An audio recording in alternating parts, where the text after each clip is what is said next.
a new challenger approaches. Howdy, partner.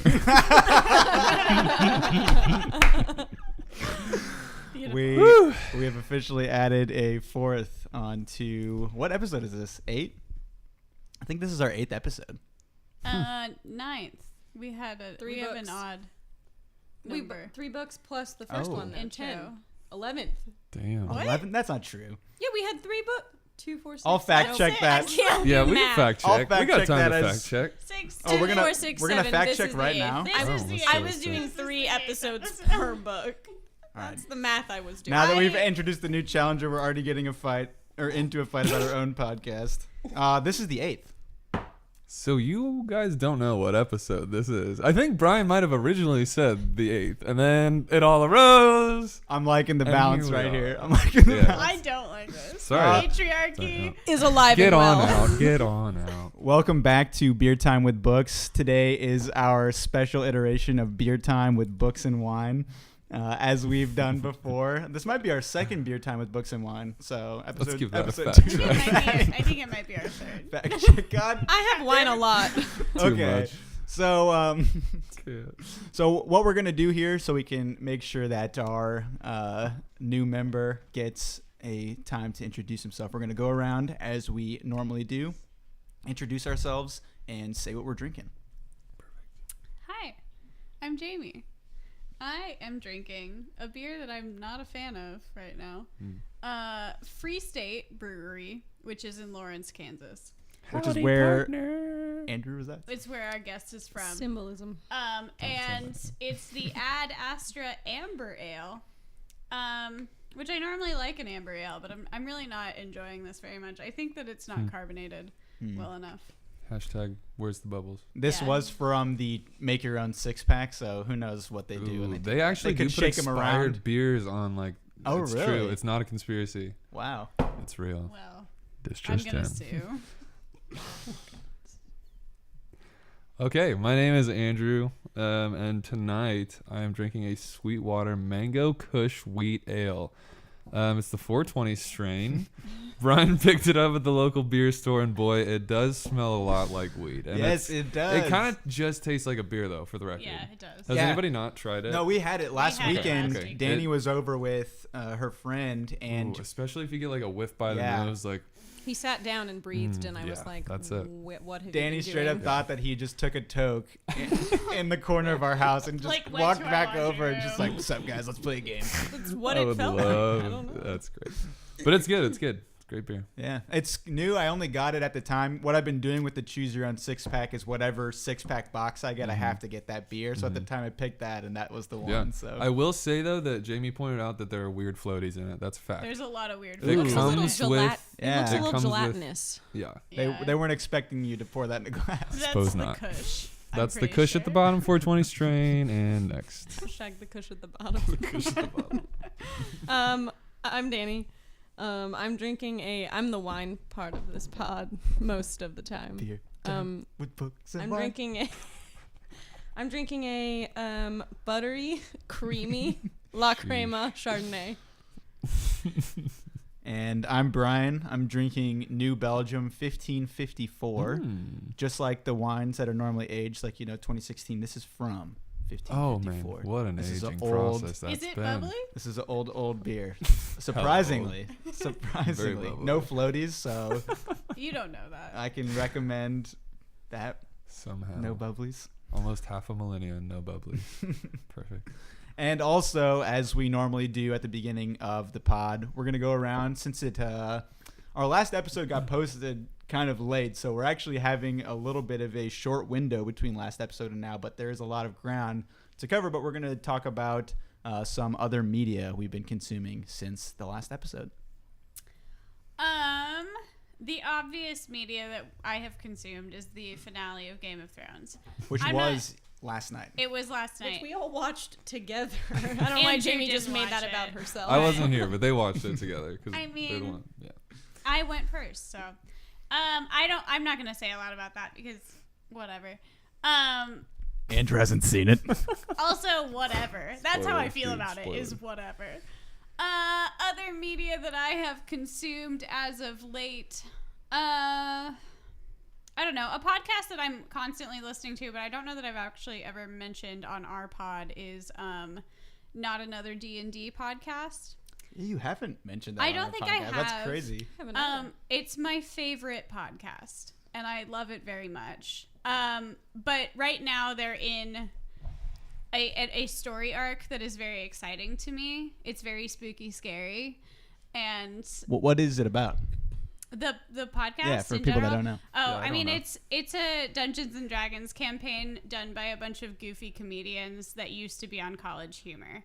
Oh, that's kind of fun. So there's 4 of them: Dungeon Master, Murph, and then 3 players. And it's called Not Another D&D podcast because it's like the premise of the campaign that they're on is that it's the campaign after the campaign. So the world that they're playing in has technically already been saved by the heroes. But they are there to fix like the logistical problems that came up from that. I respect that. Yeah. You always hear the fantasy Yeah. stories of like the Big Exactly. Bang happens. What and happens then after that? What's left? I Where'd it mean, go? it's like the heroes had to like overthrow a bunch of powers, and then like puppet powers get put in, you know? Yeah. So our heroes are coming in after the real heroes. Politics. Trying to solve all the other little things, and then they find out that like the old heroes were kind of corrupt, and it's a whole thing. But it's really great storytelling.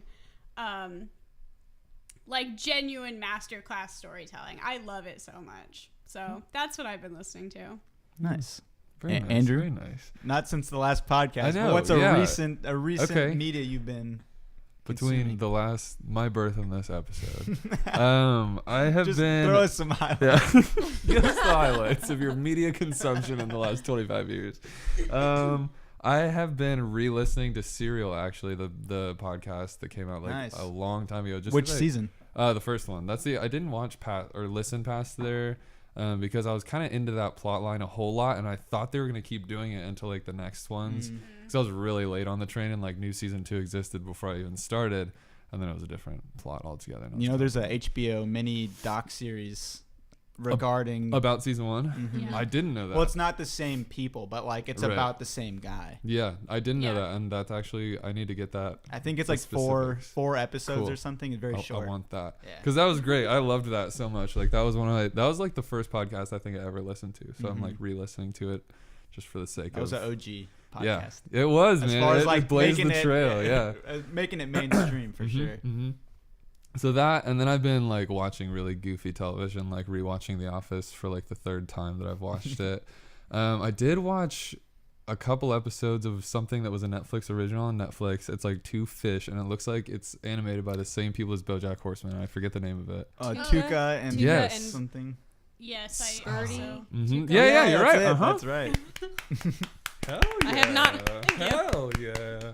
I have not watched it. Yeah, I watched But a couple I- episodes. I want to watch it because I like yeah, BoJack a lot. it definitely seems like it's different from BoJack in like distinct ways, and I'm glad because I didn't want to feel like it was the same universe, but it seems like it's like I don't know, similar enough to where I think like the thoughtful humor and like the deeper message type stuff might come out. Obviously, I've only watched 2 episodes, so we'll see. But And it's BoJack was a interesting. slow burn at the beginning, also. Yeah, so, exactly. yeah. Got to get that slow burn for the real plot, and I'm Mhm. hopeful. So, from birth to here. Nice. Neat. Uh-huh. I am listening. So I also listen to Not Another D&D podcast, per Jamie's recommendation. But I'm 25 episodes behind, which is approximately 60 hours of podcast behind. Yeah, and I am caught up. I have listened to all of I it. recently started listening to the episodes at 1.5 speed, which really has helped me a lot because I look at the timing and it says this episode's going to be 1 hour and 47 minutes, and I have a heart attack when I see that timestamp. Oh, the longer it is, the more excited I am. I'm like, oh, it's 2 hours. I'm buckling in. It's going I am down. ready. Going down. It stresses me out so much. I'm like kind of 45 minutes or bust with podcasts, but I do really like it. It took me a long time to get into it, but I listened to that. I'm just super far behind. But I also love the storytelling, and I never thought that I would understand or be interested in a Dungeons and Dragons podcast or anything. Okay, But have both of you played Dungeons and No. Dragons? All right. So that's. I guess that's my only question. So No that's further questions. No further questions, Your Honor. That's why I also was when Jamie forced this podcast upon me. I was like, but I have never. Well, here's the thing. Listened or played. For a long time now have listened to a podcast called If I Were You, which is two comedians from College Humor, Jake and Amir. That's their podcast, and Jake then started this D&D podcast with other people. So he kept talking about it on If I Were You. And he had never played. No, D&D he had never ever. played D&D. He was So just it is entertaining to see him. He's like, my friends wanted me to do this, so we're doing a Dungeons & Dragons podcast. And I really like Jake, so I was like, I'll listen to it. I'll try it. Yeah. And it's That's great. so weird. And now she's subscribes to their Patreon and listens to extra every episodes. episode. extra podcast They that have they do Patreon about episodes. the podcast. Genuinely. And she re-listens to episodes. yeah. I pay $5 a month to listen to an Oh, yeah, extra you do. podcast where they talk about the podcast. That is wild. And I don't care. I don't feel any shame about that. Now I get why you were so insistent that Danny joined, so you could have real conversation with real humans about it instead of paying $5 a month. Is way more interested in it than Danny is. Yeah, So he's I okay, got see, Will okay. interested in it, but then Gotcha. because per Jamie, but then he listened to it all. So now he and Jamie are at the same point, and I'm still behind. And he's gonna go see it live. He's They're going to doing a HeadGum Live show. on June 14th instead of helping me move into my new See apartment. them live. He's coming the next weekend, but still. Anyway, D&D, baby. D&D it up. he loves it. Good.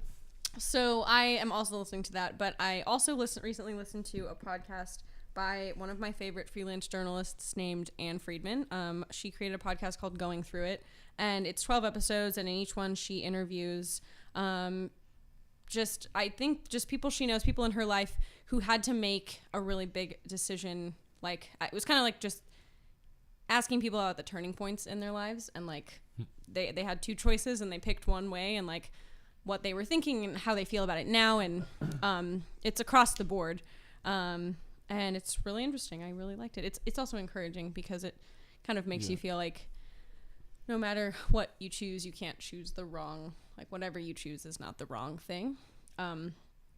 So I really like that podcast, and also Game of Thrones, but whatever. But Whatever. I have been listening to.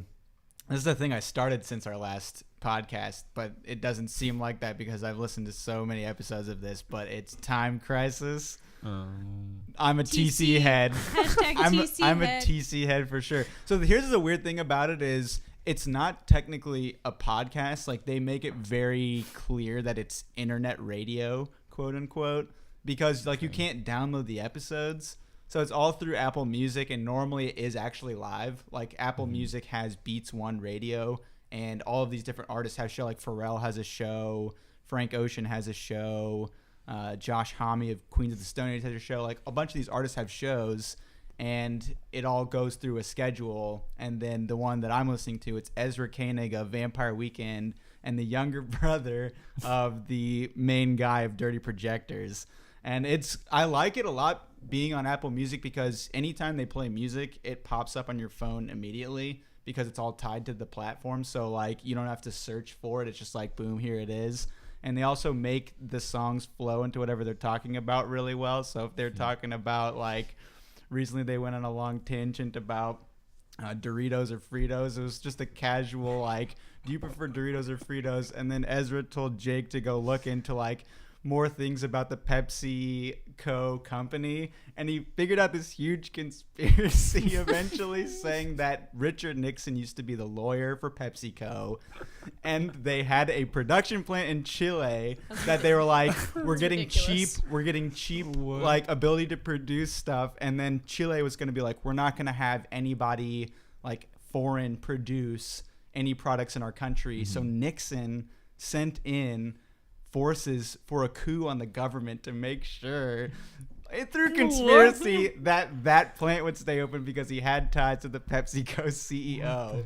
And this is something that they just talked about casually on Time Crisis because they were like, look up stuff about Fritos and Doritos. He's like, oh, guys, it gets deep. For those of you Deep and listening, dark. Brian is standing at a whiteboard and Look, Nixon's here. there got are a strings lot of everywhere connections. and he's PepsiCo's drawing. here. There's A lot of maps circles. involved. Oh, my God. Red He circles. looks a little crazed. It's so funny. The corporate, eyes are the dilated. corporate food segments that they do for some reason that's now become a big part of the show. The corporate food segments are hilarious and usually pretty There you go. insightful. So Time Crisis and then Game of Thrones. All I'll say is I'm waiting for the books. On a book Waiting for the podcast, I books. feel okay being that guy. Books. I'm waiting for the books. Hashtag waiting for the books. Hashtag. waiting for Not another D&D podcast is better than waiting Game for of the Thrones. books. Oh, shit. Damn. That is Hot take! Hot take right now. Whoa. All right. I don't know if I agree or disagree because I haven't Let's seen get either. into it. Let's talk about into it. Bluebeard. Okay. That's right. So, for today's episode, we're kind of in an in-between section here because what we had originally planned on the podcast is the three main hosts, me and Jamie and Danny, we're all going to choose a book at the beginning, and then we were going to do 7 total. So there's a 4th book that's going to segment those 7. We may go past that, but it's just so we are staying motivated to do a certain plan number. on going past that. Well, yeah, I mean, I'm kind of down at this point, but we're doing a middle one. So, Andrew, you've joined us for this one, and you're going to be our 4th commenter for Bluebeard. You're actually leading the discussion. Yeah, surprise. I'm not going to do that. Far too scared. But the reason that we chose Bluebeard in this instance is that we all have a pretty significant history with Kurt Vonnegut. This isn't something that we've all read just one book. I think all of us have read at least 2, if not at least 3.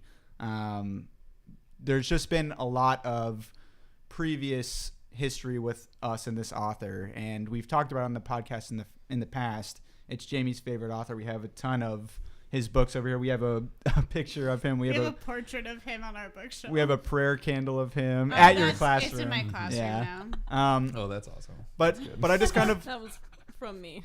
I just kind of wanted to start out the discussion,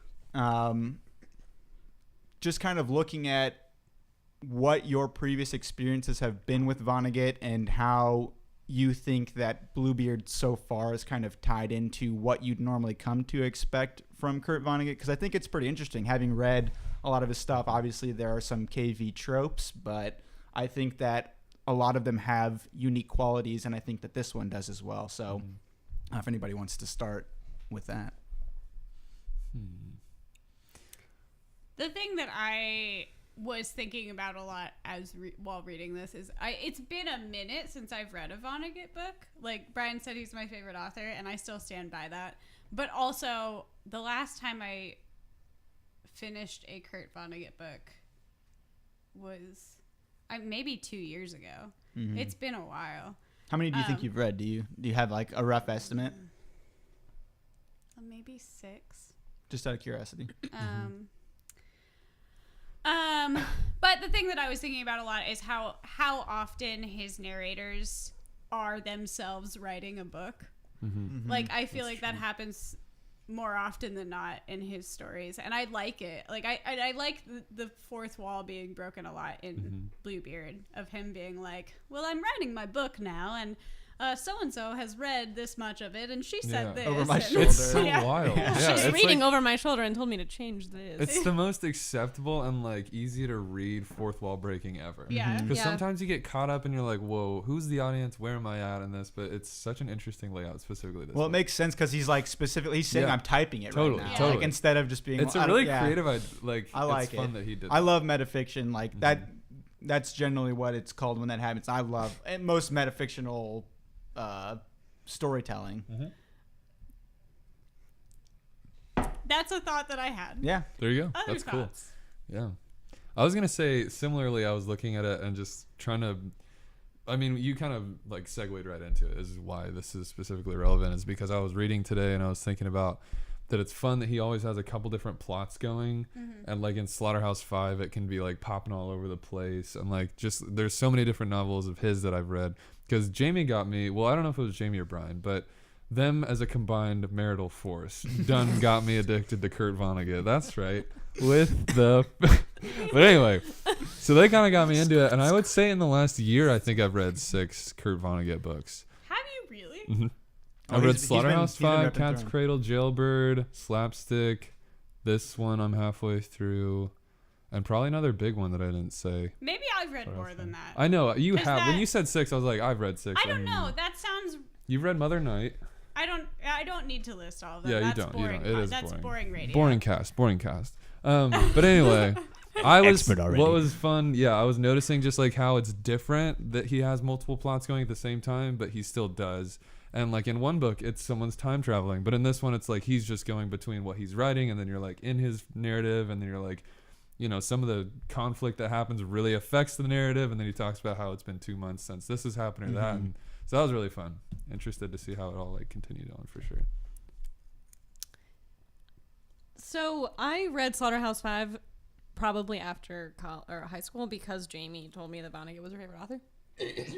But Vonnegut is probably one of the only authors who's like, who I don't love, what am I trying to say? I've read more Vonnegut books than I have any other author who I don't really love. Like I think this is my 4th Vonnegut novel. I feel like I'm still trying to like him. I don't dislike him, but I don't know.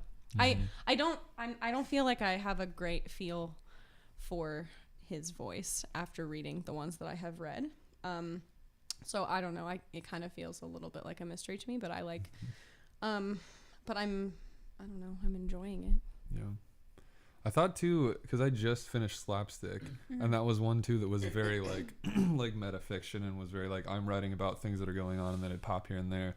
So it's especially interesting reading those side by side, because he does have a distinctly different voice in this book than that book, and that's kind of fun. I mean, obviously he describes his physical appearance, so you're kind of like, you already know it's a different thing, but he has like totally different worldview, totally different like way he interacts with people, and I thought that was kind of cool too, because it was very similar, like plot wise, or how it was being written wise. Yeah. Structure.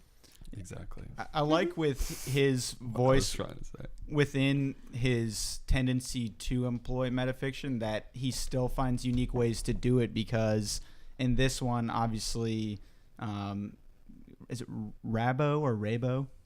I was saying Rabo in my head. I said Rabo. Really? I think I said Rabo. Okay. I think it would be Rabo if there were 2 B's. Rabo. Sure. So Rabo. So Rabo's the one telling his own story, but in some of his other novels, for instance, like Slaughterhouse Five, he's writing as, well, Kurt Vonnegut's in that. It's not necessarily the author in there, but he's like in his own novels. Sometimes it's him writing it anyway. I think he writes something at the very beginning. The famous author Kilgore Trout. Right. And Kilgore Trout, stuff like that. So And like he's everywhere. So, but he finds ways to insert himself sometimes. He finds ways to have the other characters tell their own story. I think for me, I've read 5 of his novels. I read 1 full book of his graduation commencement speeches, which I really liked, and then 1 short story that he did, a collection for NPR. It was a bunch of these short stories that he read on air. And I really liked it. God bless you, Dr. Kevorkian. Kevorkian. Yeah, I really like that. And you could read that. I read it in an hour, I'm pretty sure. It was really quick, and I like it a lot. But the thing that I noticed with this specifically is that this novel seems so far to be a little bit more sober than a lot of his other books, because a lot of them, even though they still tackle serious subject matter, they do so in a way that's kind of absurd. Like Cat's Cradle, I think every chapter seemed like an absolute home run of a joke, because each one had a title, and then he'd always lead up to the title at the end of every single chapter. And then like Slaughterhouse 5, there's a lot of these, aliens are coming in and time travel, so like all the horrific stuff seems to be like kind of pushed to the side. This one, I don't feel like it still carries a similar structure of like short chapters and short sections, but it doesn't seem like these sections are just setups for jokes necessarily, at least from what it seemed to me so far. And I kind of like having that other side. And from what I saw, this is a bit later on in his body of work than some of the other more famous novels that he's written. And so I kind of like that his voice maybe has developed into something more serious after all that time, but it also still is very different, because like I'm used to Kurt Vonnegut really just like, I think I have a quote here that he had said or claimed that his books are essentially mosaics made up of a whole bunch of tiny chips, and each chip is a joke, like referring to his short sections. But I don't get that sense here. So it's like, it seems to me to be a really different experience this time around. Yeah, I feel like this is the least like that of all of his books that I've read. It reads a little more like a novel, like a. It's not so choppy to me. Yeah. So do we want to explain then, if anybody wants to volunteer, a bit of a summary of what's happened so far? And we can kind of piece it together. Yeah, I'm trying to. Where did together we as begin? well. Let's talk about where we let's began. see. Rabo Karabekian is our narrator and our main character. In the present, he is living in a house. His wife has died, his second wife, and he's alone in a house where he has like a giant collection of art. It's worth millions of dollars, but he used to be an artist, but he's not anymore. And he's just like kind of like an old, sad, lonely guy. Also a veteran. He's also a veteran. Yeah, he has one eye. One eye. He has one eye. And then On the wall.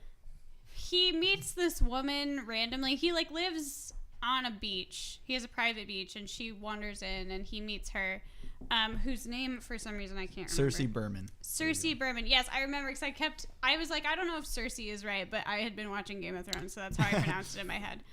I don't know if that's right. I don't care. Cersei Berman. And then she convinces him to write a book. And so that's kind of like the plot of this book is like, she told me to write an autobiography. So here I am, writing an autobiography. And she really seems to be a drifter also, just like kind of just shows up and decides to live here. Met him on the beach. Yeah, Like, and is like, hey, I'm going to come in for dinner, and then I think I'm going to stay with you. But also she's like a millionaire because she has published millions of books. But nobody under Thousands of what is the name? It's Molly something. Polly or Polly Madison. Madison. Yeah, Polly Madison. Molly Pattison. Like young adult popular books she has sold. Right. So then he starts telling us about his childhood, and his family. They're Armenian, and his parents almost died in the Armenian genocide, both of them. But then Well, one did. Didn't his mother? His parents? No. Didn't his mother? I thought they She- both got no, out they in both different moved Oh, ways. right, to right, right. Because they were going to United try to States. move because they sold her They jewelry. both moved to the United She was just States. under all the dead bodies. Yeah, she was under Yeah. the dead bodies. And had the jewels that fell out of the woman's mouth. His Yeah. Which was very dad- I was particular. so She- confused well, at first. I was like, why? I love how her moral standing is like, if they were still in her mouth, I didn't take I them. didn't take them. But if they fell out, then They were mine. we're good to go. So they survived that, and then there's a long drawn out history, but essentially somebody convinces them to move to California Yeah. on false hope. And they get there and nothing is like what they were promised. And then, And they got ripped out of money, too. Yeah. Yeah. and then his dad just like becomes a cobbler and is sad. Yeah. Very cynical old cobbler. What else? Oh, he wants to be a painter, and then he becomes the Like apprentice. apprentice. Yeah, of, and that's big because the only reason he gets to be the apprentice is because his parents are enthralled with this guy because he's also Armenian. yeah, they think he's Armenian. Well, they think so. But then also, maybe he is, maybe he's not. We don't really get it. Gregorian. We haven't. It's not confirmed. We haven't gotten an answer. Dan to that. Gregory. Yeah, Dan Gregory. Gregorian. They call him Gregorian. And so he becomes his apprentice through a series of events. His mistress gets pushed downstairs. There's a lot going on there. Yeah, there is. There's a whole lot. And He's that's just kind of like a crazy, he is just like the epitome of like crazy artist who has an attic studio and pushes his maids and things down like, staircases. abuses people. But he's artistic, As they so As they do. Right, Well, he's that's like a the- martyr For for the the arts, arts. exactly. Well, that's the other important factor because I don't think we've gotten to the end of this whole story, but the person you're referring to is actually somebody who got Rabo the apprenticeship in the first Right. place. This was somebody that was writing back and forth to him, and yeah, who she Cersei blackmailed. Cersei is doing psychological analyzations of this woman through old letters that she's creeping on through Yeah. Rabo's old collections of things. Yeah, so that's basically where we're at in his backstory. The most important thing in his present is that Cersei has redecorated his home, while he was gone. In a big way. In a In big a way. big And it way. made him really pissed off and ruined he a lot got of friendships. very Way. upset. Yeah. Well, and so that's the thing. One of the places that leaves us. So Cersei's been very, we've kind of gotten to the fact that she is very nosy. She wants to know a lot of parts of Raybo's life. One of the big things is the potato barn that we hadn't referred to, and that's Which something is that huge, yeah. because you can kind of see where that's playing to. So we're looking at this book being called Bluebeard, and I hadn't heard of this before, and it only gets mentioned one time one time so far in the story, but it's based on an old fairy tale or something, Like folk tale, where this guy just basically tells his first wife, "Don't look in this room." She does. He kills her, puts her in the room, and every other wife, he says, "Don't look in there." And because she saw the dead wife, he has to kill her too. Here we are. And that's what he says in relation to the. It's a charming tale. It's a charming tale. and so he brings up Bluebeard and then and relates it to his potato barn, but we don't know exactly what's in there. We know that it housed him previously, but I don't know, like, Vonnegut being Vonnegut, where that's going to take us. But like, what are your guys' thoughts on the potato barn so far? Do you think that this is alluding to something that's going to wrap up of him being? It used to be his studio, right? It used to be his studio. He used to live there. Yeah. He used to live there, and then wasn't it like wasn't- shortly after his second wife died, he just locked it up and was like, "Screw it," and went back and just lived in the main house. That's the plot. Okay, I certainly don't know what's in there, but I think that obviously I think that the backstory with Gregory is going to lead into like alluding to what's in the barn or helping us to understand what's in the barn. I don't know if it'll happen from the present. I mean, it might be a culmination and it might come to a head potentially, but I'm thinking that definitely this backstory obviously plays into it. Otherwise it would not be in the story. Beautiful. But yeah, that's kind of my thought. It's smaller than Jupiter and larger than like a toaster oven or something like that. Yeah. I don't remember exactly what he said. That's all I know about what's in the barn. Yeah. That's my best guess. It's medium sized. I'm just curious, knowing Vonnegut's like past of what he writes about, if it's going to be that easy that the potato barn is going to be enough to cause like Raybo to be a Bluebeard-esque character, Right. Because I mean, he does clarify there are no dead bodies in Yeah, there. he does specifically say, but same with I feel Bluebeard like that's though. leading. I feel like that's Same with leading Bluebeard up at the to beginning. Yeah. a joke, though. Like at the end, I know that too, and Like, I'm always like, what if it's they're not just- dead bodies. They're just. There's a punchline somewhere that I feel like we're gonna be like, oh, This I fell most for somber it. book just comes to one. Not like as Danny hates Vonnegut. not like as a joke. I always feel. I fell for it again. That's Vonnegut. how I feel. Vonnegut makes me feel that way. That's true. He does it on purpose. Or like something stupid, like it's I don't just know. gonna be empty. I don't know. Like Cersei's gonna kill him and then open the barn and it's gonna be empty. This is what I think What if Vonnegut Cersei is. kills him and then opens the potato? She puts him in the Yeah, potato and it is a barn. bunch of She's- his old wives. But then she's like, "Now you're in there, bitch." It's time. Tables And turned. she's bunch fine. of his scene. old wives. Okay, let's clarify. He does have two He old. had two wives, two but wives. one of them's still alive. All yeah. I'm saying is, if he's lying about Allegedly. a potato barn full of dead bodies, he can lie about how many partners he's had. Is my thought. That's all I'm saying. That is a fair. That's a fair That is point. a fair assumption. I feel like we're assuming that he's an unreliable narrator, and I don't.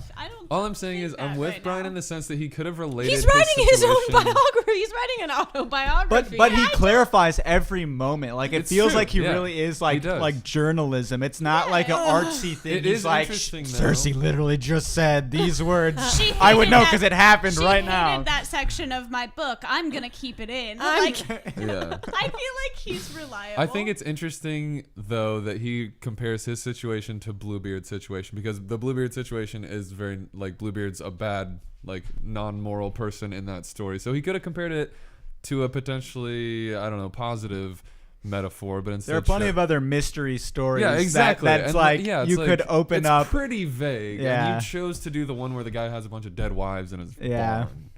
I think That's he's all just a I'm saying. weirdo. I think that's why I did it. I think he's, Well, I think it's a big joke. I think that he likes It's people all a being big joke. interested in it. well, It's true. I think I don't think that he likes what's- the attention. I don't think that what's in there is that interesting. I think there's something in there, but I don't think it's that interesting as like a dead body. Yeah, I don't. Well, what I find so interesting that they keep kind of bringing back around, it seems like this subject matter gets brought up, especially through Cersei, because of the way that she likes to psychoanalyze every single thing that happens, that a lot of the trauma that's happened around him is when he, like around him, quote unquote, has been when he hasn't been around. Like it's his parents, for instance, they went through a horrific thing that would cause something to like cause him to be Bluebeardian, you know, and he also has like I guess he was in the war as well, but Yeah.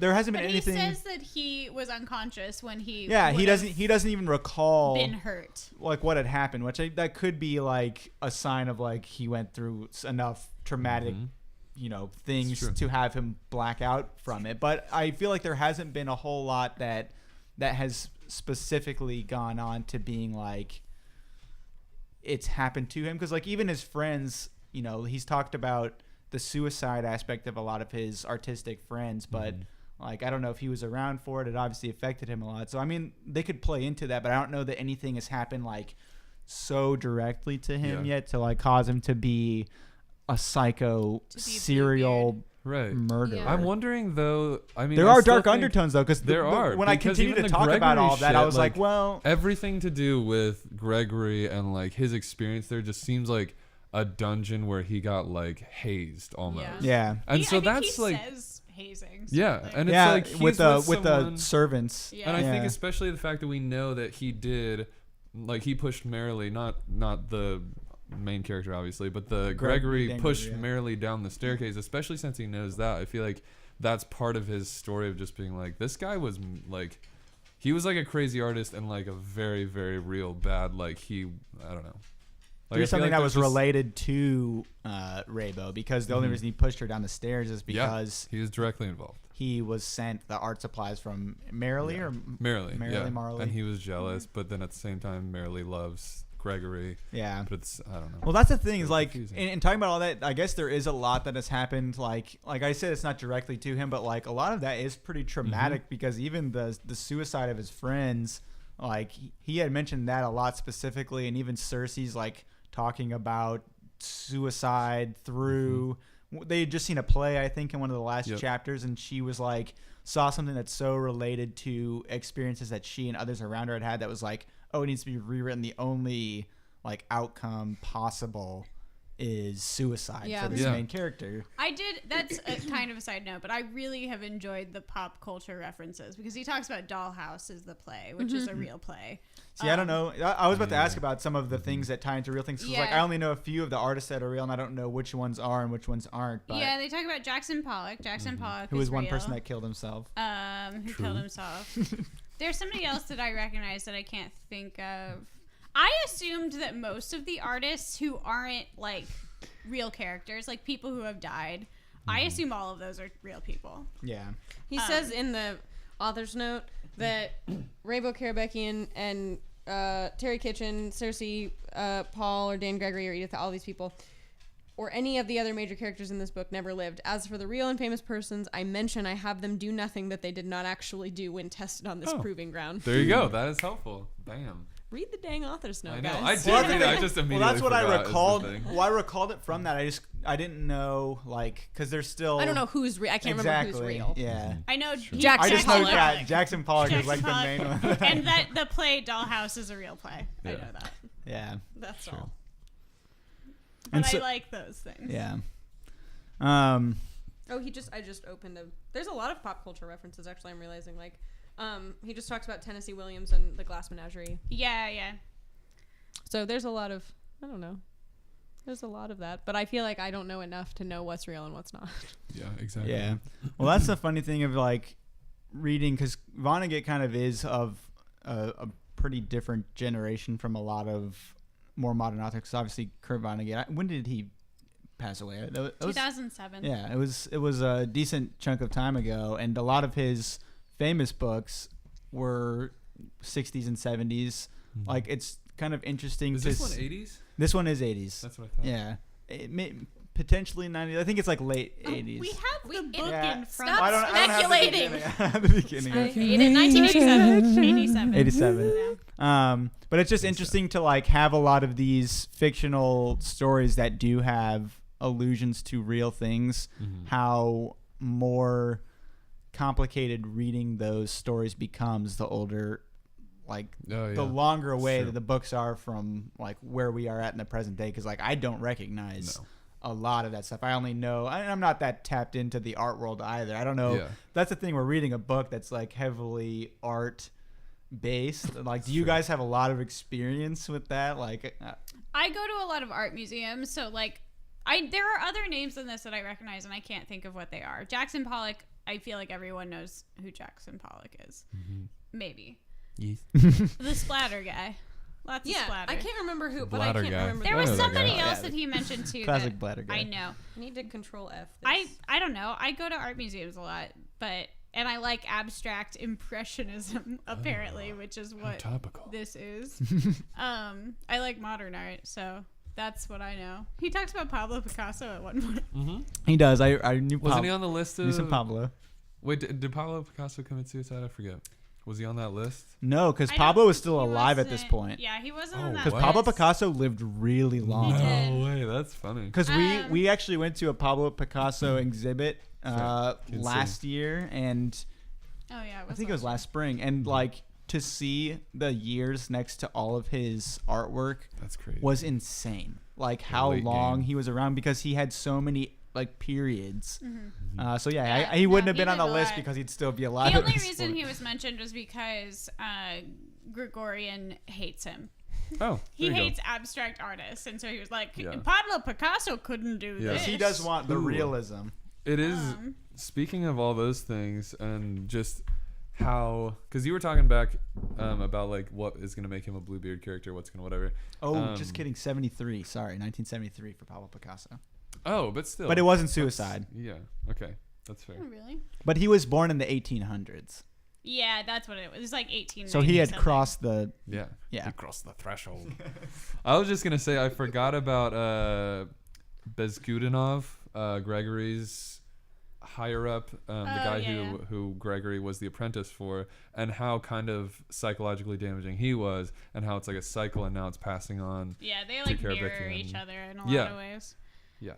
So And so for I'm sure looking- that's been passed down. Yeah, and I'm looking for parallels in those stories and how the two of them like ended and all that good Mm-hmm. stuff. This is somewhat unrelated. I took some pictures of quotes that I wanted to remember.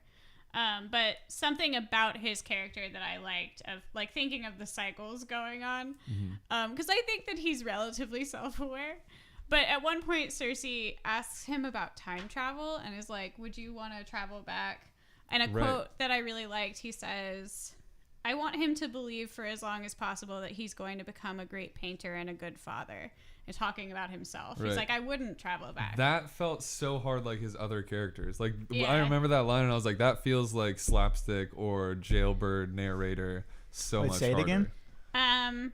I told her this. I want him to believe for as long as possible that he is going to become a great painter and a good father. And that is like almost essentially Cat's Cradle's theme too, where it's like, sure, man, you're a great father, you're a great painter. Here's the cat, there's the Yeah. cradle, you know, like, and that. So it did. I I'm remember gonna that leave it parallel. alone. Yeah. Yeah. Yeah. I liked that. Yeah, there's and this is getting into a separate thing too, but just talking about some of the parts that I liked as far as the quotes and various paragraphs and ideas that he brings up.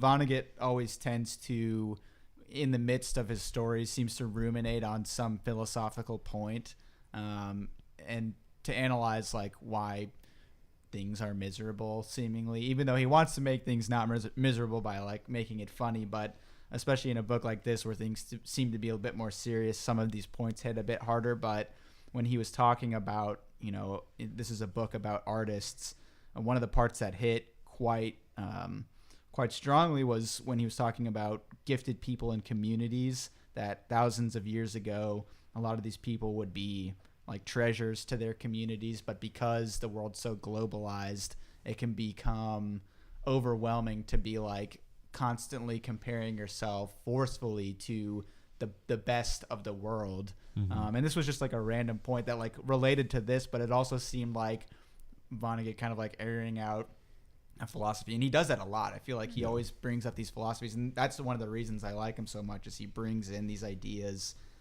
just kind of suddenly that still tangentially relate, but also makes you think and be like, shit, like, I mean, that does carry a lot of weight for a lot of people. And he's talking about it in the sense of like, that's why like a lot of these artists feel like shit. Yeah. Yeah. Yeah.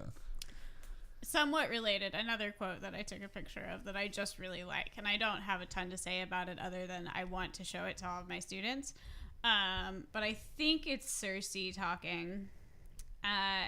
And she says, "Don't you think that's the main reason people find it so difficult? If they can write complete sentences and can use a dictionary, isn't that the only reason that they find writing hard? That they don't know or care about anything?" Damn. Savage. I do remember that though. To yeah. your students. Well, like the caring part. I think No, because yeah. like all my students are like, I can't write the essay, blah, blah. I'm like, you know how to write. You know all the words. It's just that you don't care. Like, you could do it. Yeah. You just don't care. We need to Yeah. get that printed up on like one of those like motivational Yeah. posters. That's a good look. But I love that. And I think that is a philosophy that I think Vonnegut shares often of like, if you care about something, you will make it happen. You'll have something to say about yeah. it. So. Yeah. One last thing of note from, in general, what we've read, and another thing I like about Kurt Vonnegut that makes him unique.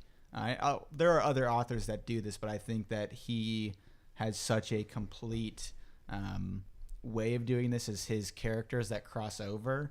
And I don't know if you guys had recalled this, but Rabo Karabekian was actually in another book. Do you recall which one that is? Just he out in of Mother Night? curiosity.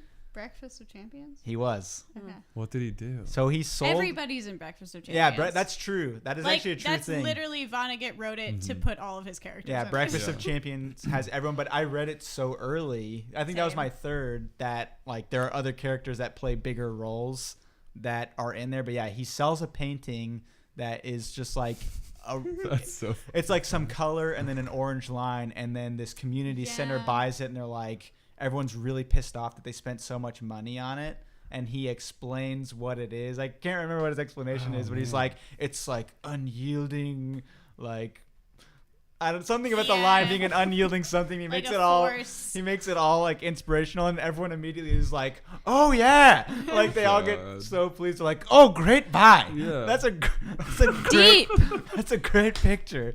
That's a great picture. Isn't there a piece in this that he's talking about that all it is just one tone of paint that's the entire I Yeah. think so. I think that's- yeah. yeah. I think he does mention that as Modern well. art, baby, let's go. Also related, I love the abstract metaphor of his most famous painting that destroyed itself. We didn't talk about that Yeah, at all. The I was gonna bring that Duralux up. Sateen Oh, or right. whatever paint that like melted It the just canvas. like falls off the canvas. I love that so much. To compete with or last longer than Mona Lisa's smile. Yeah, and Yeah. then it just Yeah. completely destroys itself. I think that that's beautiful. I don't know what about that I find so beautiful, but I do. I bet the potato barn is full of just cans of that paint. Because remember, he had so be. much of it. Oh, that's true. Could be. It gets brought up many I times. know that phrase of what the paint is called specifically Yeah. gets said more than like any other phrase. That's Mhm. fine. Yeah. Well, I think for now we've covered a lot of some general Vonnegut thoughts and whatever else. So I think that this would be a good time to just kind of go through final thoughts, any potentially predictions for what you think is going to happen in the back half, what you like about it so far, if you're liking it so far, or if not, because it's always interesting to kind of compare the first half to back half. So we'll just kind of go around and share those final thoughts. I am really enjoying it. Like I said, I haven't read a full Vonnegut book in a while. And I think that for a minute I got in a slump where I started Vonnegut books and I couldn't finish them just because I've been stressed with life and always busy with being an adult. And I just like kept not finishing. Like Sirens of Titan, I've read the first half of that book 3 times. Me too, actually, Yeah. specifically that one. I don't know, like, and I like the first half of it. But That's like an all-timer for some Actually, people. I think I finished that. I think it was Jailbird I did 3 times. Jailbird you did? Yep. Yeah. I remember you telling me you finished Sirens. I still haven't finished Sirens of Titan. I pushed through. I remember. That one is like, I think there are tiers to Vonnegut, and there's like a top 3, but like there are some that are like underground, well regarded. I think Sirens is one of those. Yeah. But I am really enjoying it, and I feel like this book has reminded me why I like him so much. There's something so easy, like it's easily readable, but still feels like there's so much substance to it, which I think is refreshing. As compared to some of the things that people think have substance and are really difficult to read and are boring. So I'm enjoying it. Danny just immediately looked at me. That sounded on brand. Brian likes things that are difficult to read, but people think that they have substance. But people think. Not confirmed yet. People. If there's actual information to be gleaned. It's unclear whether or not they are substantial. Feel attacked! You're being attacked. Those are my final thoughts, I guess. That's it. I like it. I'm excited to see what happens. Yeah, I'm going to say similar things. I like it. I think it's a different voice than he has in a lot of the books that I've been reading recently. And it is kind of like, Danny, what you were saying earlier. It seems more novellic. It seems more like something that you can just read from front to back as opposed to literal time travel and multiple universes going on and other little sci-fi things. Yeah, I'm interested to see what like he pushes at the end, because Cat's Cradle was similar feeling in my opinion from a narration standpoint, and I feel like he did like push a theme at the end especially pretty hard, and so I'm interested to see that with this. But I think it'll be cool. I don't know if the potato barn is gonna be a joke or not. I really don't. I'm with you. I don't know. Yeah, now if I'm it's gonna be a concerned. fucking joke. I'm calling it now, guys. Because Kurt Vonnegut is like the OG anti-joke guy, and it's just not gonna be funny if it's like empty This or book like does I don't know. seem more serious. I than know, a and lot that's of why I'm them, like, though. let's not pull the punch, Vonnie. Let's So I see don't what we know. got. So I don't know. Bonnie. That's all I got. Vonnie. I don't know. I don't know if I don't know if I could say that I like or dislike any book by Vonnegut. I don't have any. That's not to say that I don't have feelings about them. Yeah. Keep going on the fence. Just the one. I mean, really liked. To be fair, though, like Cersei. it's not unexpected. Like you've already had the sentiments previously. Like it just, I think it's just the tone of like his tone is just for some people, because I know like other people that just don't like his stuff as much. I'll say. For I don't the think that you're record- necessarily on like a I hate Vonnie. Right. No, I'm hate really not. Vonnie. But Yeah, I'm really. I think my favorite character is Cersei. She's like imposing in a lot, and I'm a fan. And I'm She really is curious that. what happened. Like she's just a little bit not like no nonsense and just kind of imposing and like she just changed his whole house. And I'm just really curious where that's gonna go. Like I want to know what she ends up doing, what he ends up doing in relation to her. Yeah. I think for this book, it has been really surprising because, like you were saying, that there's a similar tone to Cat's Cradle, and I agree to a degree where I feel like the structure of the chapters feels very similar and certain things like that. But to me, with Cat's Cradle and with some of the other ones, like Kurt Vonnegut has employed like catchphrases also, like where it makes it have this more goofy feeling, like That's so fair, it goes for Slaughterhouse 5 and like busy and Cat's Cradle and things like that, and tying it into these, like he kind of shoehorns them in, but they're done in a comedic way. It doesn't feel like it's a forced thing necessarily, but this one it's the first time I think in a Vonnegut book that it just feels like it's just kind of a straight story. Yeah. And I think I got that a little bit in Mother Night as well, because that one carries a similar tone, but it has the absurdity. For people that don't know about the theme of that, is where it's a guy who's being a double agent, but both sides think that he's being a double agent for the other. Essentially, like it still carries this absurdity through that, but this doesn't really have any of those things. It doesn't pull in any direction, and I think that that's really unique. And I almost think that, like, I'm not expecting a joke at the end. I'm not expecting any of that. I kind of am expecting it to just be like kind of sad, in all honesty. I kind of am too. And I definitely see the like, because I think Kurt Vonnegut does a great job in general of like inserting like comedic things here and there in even a serious tone, but still does it that way. But in this book, I feel like it's either a pop of laughter that naturally just happened because of the plot, or it's not there. Yeah. And so I'm with you. I hope it's not a freaking joke, dude. But who knows? Yeah. Well, they were just being dragged into sincerity just Yeah. to be dropped off a cliff. Well, sucker. the other thing, the other thing that is interesting to me, and this is just something through personal experience, but my brother-in-law, who we've all met, but for anybody that doesn't know him, he's not in our general Everybody else Anybody on listening. the internet that our doesn't know general brother-in-law. social circle. So Get to know him. he has read every Kurt Vonnegut book, every single one, and this is his favorite. Whoa.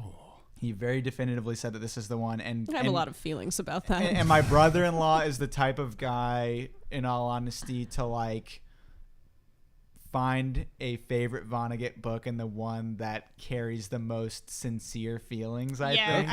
I can see it too. liking Yeah, it if I it's can see it too. serious.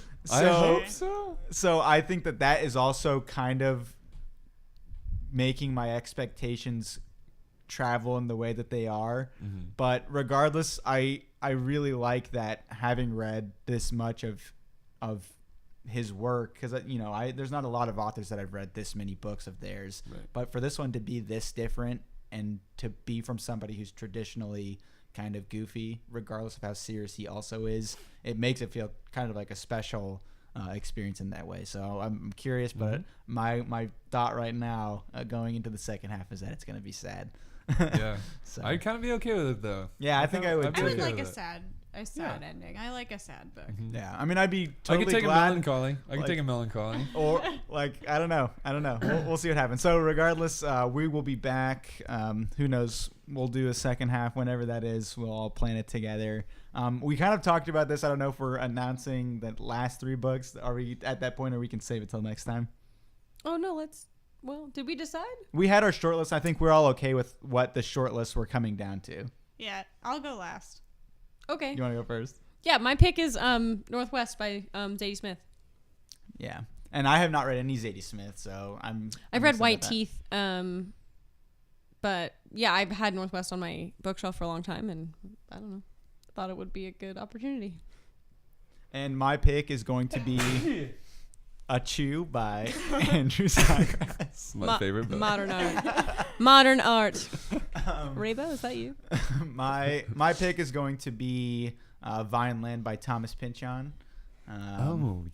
Surprisingly enough, on the author. That one is a lot of people's least favorite of his. It's one I have not read yet. Great lead-in. I'm curious because Everybody hates it. not everybody. There are some Brian people. is the only one who has read Pynchon at this table, and I don't think That's why Andrew he's pronouncing has. it so No, I have pretentiously. not. And Pynchon. so he is introducing us to one of his favorite authors by having us read his worst book. Some people really like it It's though. a So strategy. Some would call this hazing. I would call this tasty. I did get it on record though. I don't know if this is still the case, but Danny said if she reads a Pynchon book and it's the worst one and she doesn't like it, then she would still read a second one. So. Did I say that? You did Why do you say commit that. to This, things this like was that? this was 2 margaritas Sorry, deep though. silver- yeah, when she exactly. Oh, I said was this. 2 margaritas deep. Game You over. did say that. Though. But she did say that. I so. don't remember. So regardless, Vineland, that'll be I've read 6 of his 8 novels, and so that'll be my 7th. Stop. But I'm hoping to get to the end there.